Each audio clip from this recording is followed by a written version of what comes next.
Olá, pessoal. Tudo bem? Eu sou Sérgio, professor de Biologia da Rede SESI de Educação, e venho hoje trazer informações a vocês para a turma do SSA1, a galera do primeiro ano que vai prestar o vestibular no ano de 2022. O assunto que eu trago para vocês é um assunto muito importante e que, com certeza, vai cair algumas questões nesse vestibular. O assunto que eu tenho para tratar com vocês fala a respeito do citoplasma, uma parte muito importante da célula, uma parte que realiza muitas funções que são de extrema necessidade para o desenvolvimento da célula e que vamos tratar da sua importância, da sua estrutura e das suas funções. Eu vou fazer aqui o compartilhamento da tela para que vocês possam ter uma melhor visualização.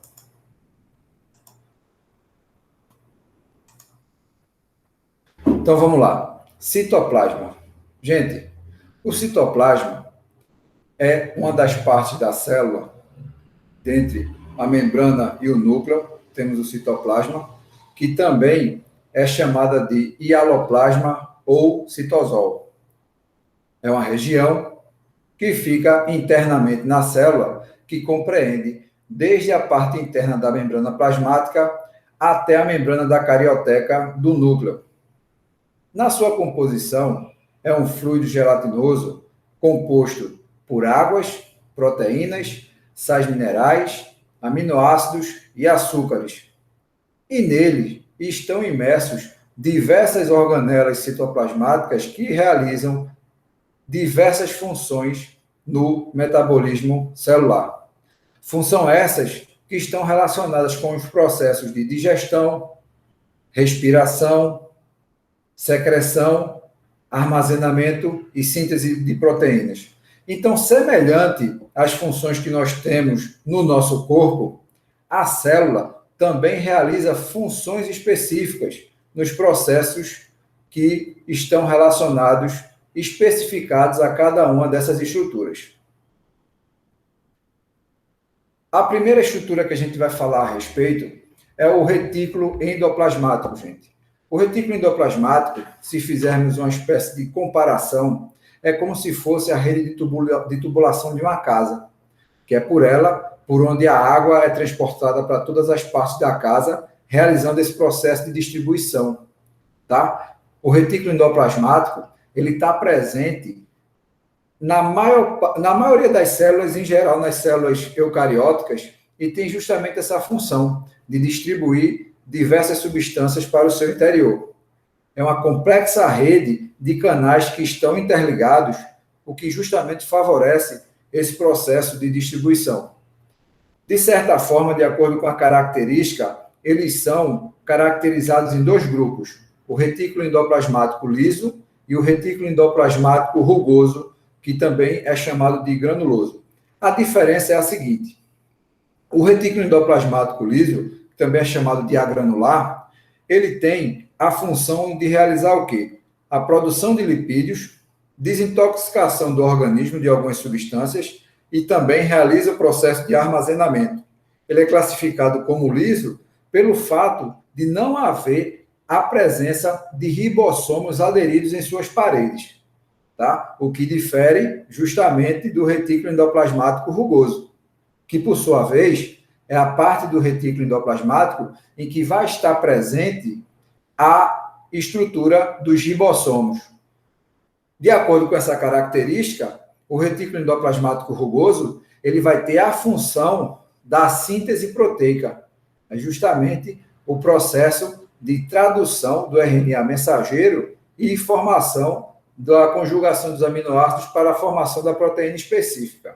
Então, é uma organela, um organóide de extrema funcionalidade e importância para as células. Tá? No próprio retículo endoplasmático, dependendo de algumas células, principalmente células vegetais, vamos encontrar a presença de um espaço de regiões expandidas a partir do retículo endoplasmático, que chamamos de vacúolos, que em determinadas células elas regulam e equilibram a pressão osmótica da célula vegetal. Passando agora para outra organela, vamos falar a respeito do complexo Golgiense, que também tem uma relação muito próxima do retículo endoplasmático. O complexo Golgiense, por sua vez, pessoal, ele apresenta as seguintes características. Eles são formados, né, por bolsas achatadas que têm uma função de cisterna, que seria a cisterna armazenar algumas substâncias que são produzidas pelo próprio retículo endoplasmático que possam ser utilizadas futuramente de acordo com a necessidade do metabolismo celular. Ele é responsável por esse armazenamento, ele é responsável pelo empacotamento, ou seja, para guardar essas substâncias e também para realizar o transporte dessas substâncias, o que caracteriza no processo chamado de secreção celular. Então, a partir do momento que eu estou falando da sua funcionalidade, determinadas substâncias que são produzidas pelo retículo endoplasmático liso e rugoso podem ser armazenadas a partir do complexo Golgiense. Mas é somente isso? Não, pessoal. No complexo Golgiense, vamos encontrar também enzimas digestivas, tá? Essas enzimas digestivas são produzidas por diversas estruturas nas células que são guardadas ali. E nesse processo, ocorre também a formação, a partir da utilização dessas enzimas digestivas, ocorre a formação de outras organelas, como, por exemplo, os lisossomos, que participa da digestão intracelular, e também a formação do acrossomo, que é uma estrutura presente no espermatozoide, que é uma célula reprodutora, que vai apresentar a função de realizar a degradação da parede, da chamada zona pelúcida do ovócito no processo da fecundação. É ele que vai degradar aquela superfície para facilitar a penetração do espermatozoide e liberação do micronúcleo dentro da estrutura do ovócito.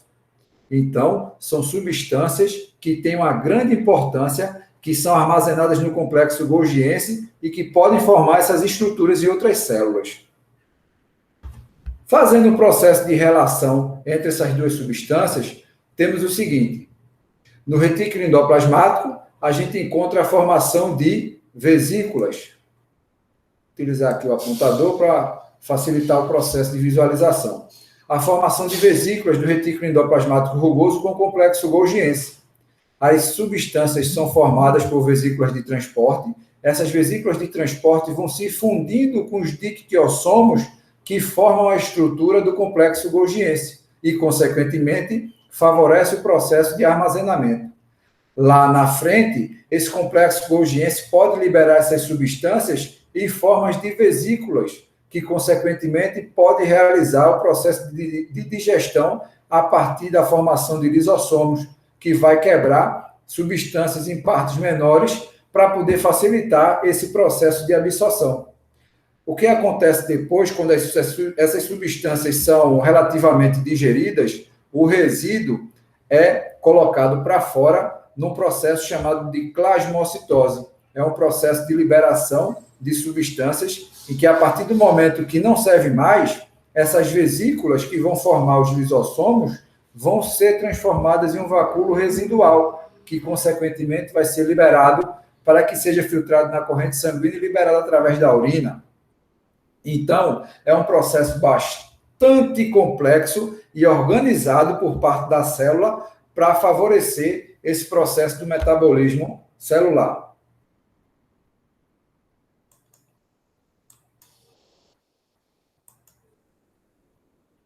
Vou mudar aqui o slide.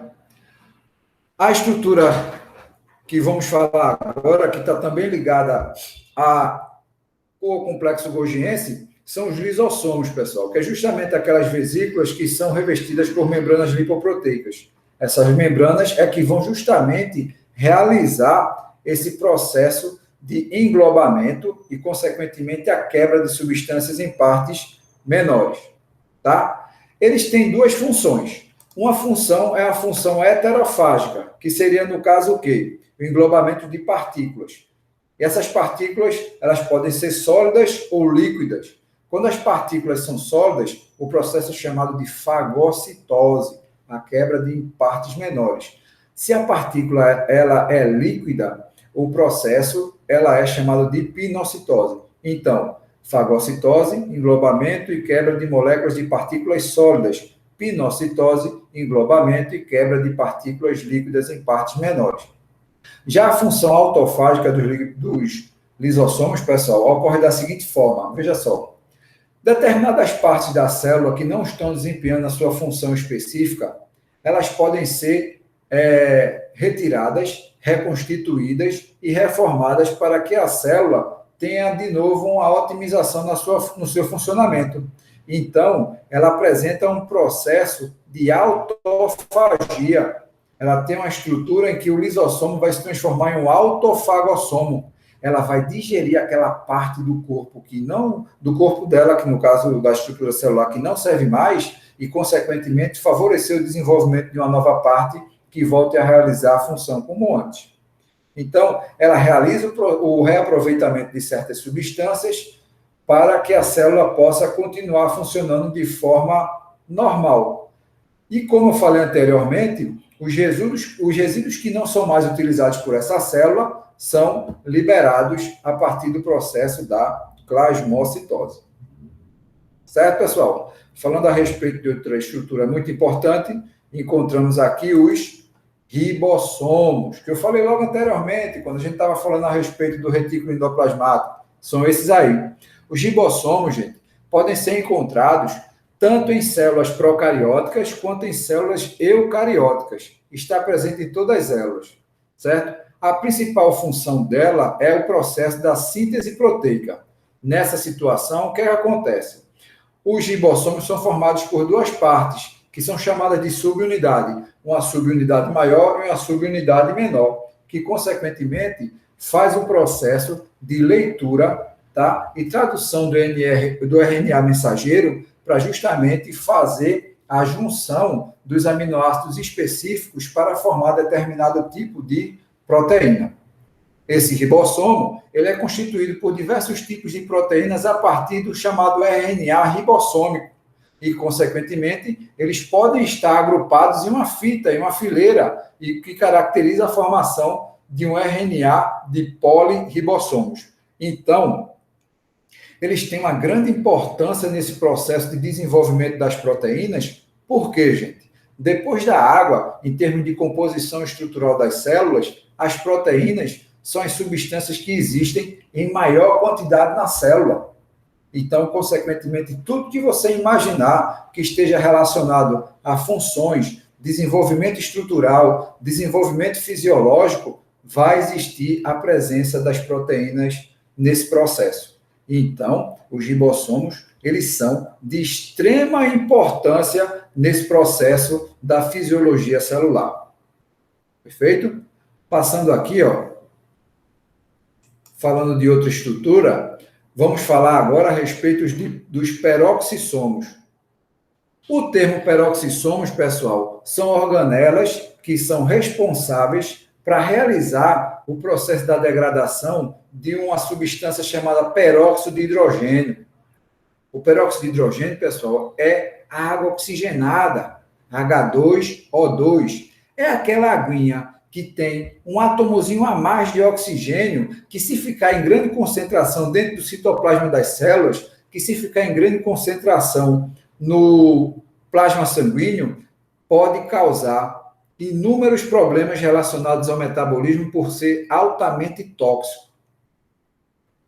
As organelas dos peroxissomos, elas fazem justamente o processo de degradação. Ela retira aquele oxigêniozinho que está em excesso para transformar a água oxigenada em água normal. Esse é apenas um processo. Nessa situação, ela vai utilizar enzimas digestivas chamadas de catalase. E nesse processo, elas também vão fazer a degradação de gorduras e aminoácidos. Nessa situação de degradação, a reação que ocorre é um processo de oxidação para esses compostos que são classificados como tóxicos, tá? Então, a célula, ela passa por um processo de limpeza e desintoxicação dessas substâncias a partir da organela, do organoide chamado peroxissomos. Elas estão presentes em partes do corpo em grande quantidade nas células que vão formar os rins e nos hepatócitos que estão presentes no fígado. Passando para outra estrutura, vamos falar agora, gente, a respeito das mitocôndrias. Gente, essa estrutura da célula, comparada a outras, todas têm a sua importância, mas em termos de evidência, as mitocôndrias são as mais comentadas nas questões de vestibulares, pessoal.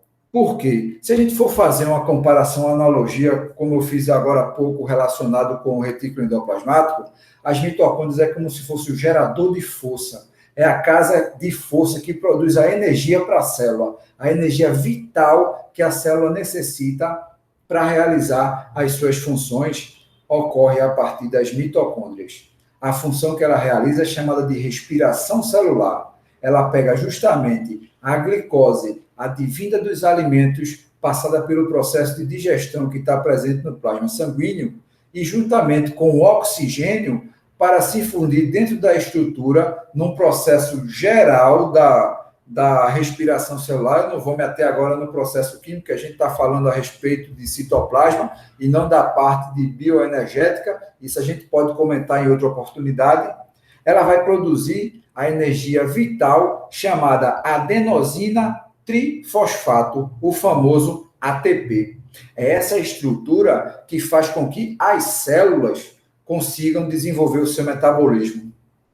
Nós, por exemplo, a título de curiosidade, 50% da energia produzida pelas nossas células, elas são utilizadas somente para manter o calor do nosso corpo, pessoal, enquanto que 50% é utilizado para realizar o nosso metabolismo basal. Ou seja, ela tem uma extrema importância no processo de desenvolvimento metabólico celular, tá certo? Elas se encontram na maioria das células eucarióticas, tem um formato de bastonete, tem a capacidade de se duplicar, e uma teoria muito relacionada a ela é a teoria endossimbiótica, ou seja, supõe-se que as mitocôndrias tenham sido células procarióticas, que por algum motivo foram englobadas por outras células, e essas células que foram englobadas passaram a produzir energia para a célula que as englobou. E partindo dessa premissa, dessa situação, temos a evidência tanto das mitocôndrias, que encontramos em grande concentração em células animais, e também dos cloroplastos, que estão presentes em células vegetais. E nas próprias células vegetais também encontramos as mitocôndrias, certo? Então, vejam só, essa teoria endossimbiótica ela tem muita relação a partir de uma estrutura que ela apresenta, que é o material do seu DNA e estruturas de ribossomos presentes nessa mitocôndria, o que caracteriza a possibilidade de, num passado distante, ela ter sido uma célula procariótica. Que se você for verificar, uma célula procariótica, você vai encontrar o material genético e a presença dos ribossomos, que é justamente o que a gente vai encontrar nessa parte dessa estrutura desse organoide presente nas células. Então, é uma teoria que tem uma certa sustentação e que, de certa forma, ela faz as características dessa função, dessa teoria, certo? Continuando a respeito de outras estruturas, como falamos agora há pouco a respeito dos cloroplastos, vamos falar de uma forma geral dos plastos, certo? Os plastos estão presentes em células como algas e plantas. Eles são classificados como proplastos, os primeiros. Por quê? De acordo com a substância, o pigmento, a estrutura que ela apresenta, ela vai ter uma função e uma característica diferenciada. Como, por exemplo, os cloroplastos realizam a fotossíntese nas células, que é justamente a produção de nutrientes. Ela vai pegar a água, os sais minerais, vai pegar o gás carbônico, vai transformar em glicose. É isso que vai caracterizar as células autótrofas, células que produzem o seu próprio alimento. O principal pigmento fotossintetizante que vai realizar essa função é a clorofila, de coloração verde, característica justamente da cor da maioria dos vegetais que conhecemos. Ora, mas não são todos os vegetais que são totalmente verdes ou são verdes. E temos vegetais de colorações diferenciadas que realizam o mesmo processo. É justamente sobre eles que vamos falar a respeito de alguns, como, por exemplo, leucoplastos. Tá? Existem células que têm a função de armazenamento de reserva, que, consequentemente, vai ter uma coloração e uma característica diferenciada. No caso do leuco quer dizer leite, que vai justamente dar uma caracterização de estrutura mais amarelada, esbranquiçada, que é justamente a função de reserva de amido. Xantoplastos já vão ser responsáveis pela coloração amarelada dos vegetais. Por quê? O pigmento, a estrutura que vai estar presente é a xantofila, o pigmento do carotenoide, que é justamente um precursor até da vitamina A, o retinol, que é justamente a caracterização desse pigmento que dá a coloração amarela. Então, quando a gente fala que cenoura faz bem para a vista, girimum também, porque tem carotenoides, tem a vitamina A, é justamente essa substância que vai dar a coloração amarela para a estrutura desse vegetal. Eritroplastos já vão ser responsáveis pela cor avermelhada dos vegetais, porque também vai possuir o caroteno. Então, gente, de acordo com o pigmento fotossintetizante, encontraremos diferentes tipos de plasto presente nas células. Lembrando que encontramos essas estruturas em algas e plantas. Não veremos essas estruturas em células animais. Passando para outra, encontramos agora uma estrutura muito importante nas células, que é o citoesqueleto. Como o próprio nome está dizendo, é o esqueleto da célula, é a estrutura que vai dar a forma, a rigidez e a estrutura desse tipo de célula. Está presente em células eucarióticas, tá? Estrutura de célula animal, vegetal, e é composta por filamentos proteicos. Esses filamentos proteicos são chamados de microtúbulos, que são os filamentos mais abundantes presentes nessa célula. São filamentos finos e flexíveis. Existem microfilamentos que são os mais grossos, que são tubulares e são mais rígidos. E os filamentos intermediários, que justamente vão formar a estrutura é formado por uma estrutura como a queratina, enquanto que nesses dos microtúbulos e microfilamentos, a proteína que vai ser formada é a chamada tubulina. Essas estruturas se formam por um processo de polimerização e faz com que ele consiga se deslocar de uma parte a outra da célula. Enquanto uma parte vai se polimerizando, a outra parte vai despolimerizando, fazendo com que ela consiga circular e formar a estrutura em volta da célula. Então, a gente vai encontrar células achatadas, células prismáticas, células em forma de cubo, células achatadas, já falei, células em forma de empilhadas, que, consequentemente, essa função de forma está relacionada ao citoesqueleto, pessoal. Falando a respeito ainda da estrutura dos microtúbulos também, podemos falar a respeito dos cílios e flagelos. Os centríolos, por sua vez, pessoal, é formado por microtúbulos da proteína tubulina, tá? E que, consequentemente, vai ter a seguinte função. O centríolo vai estar presente em células animais, tá? Você vai encontrar as células animais que, consequentemente, nelas, vai formar as chamadas fibras do fuso, fibras do Aster, que vão participar do processo da divisão celular. O que é que eles vão fazer? No processo da divisão celular, vai chegar uma hora que os centríolos eles vão migrar para polos opostos da célula e vão formar essas fibras do Aster, essas fibras do fuso, que vão agarrar os cromossomos duplicados e puxar para polos opostos naquela funçãozinha da mitose chamada de anáfase. Tá? Os microtúbulos, por sua vez, vão formar nas células, outros tipos de célula, estruturas locomotoras chamadas de cílios e flagelos.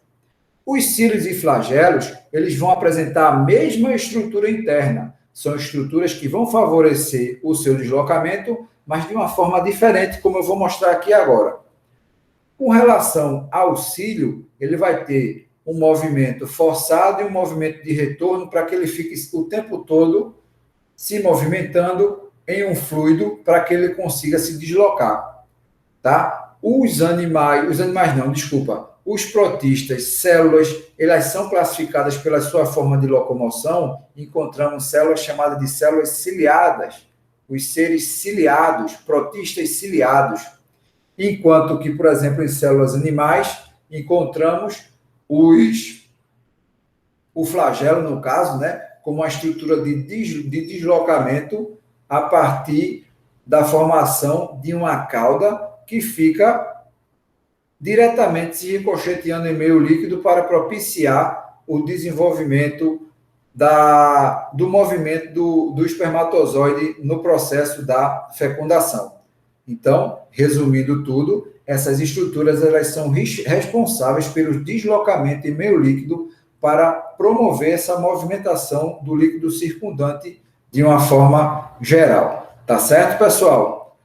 Eu espero que vocês tenham interpretado da melhor forma possível todas essas informações. Procurem pesquisar cada vez mais a respeito desses assuntos, que eu tenho quase certeza que vão cair na prova do SSA1. Certo, pessoal? Muito obrigado pela atenção de vocês.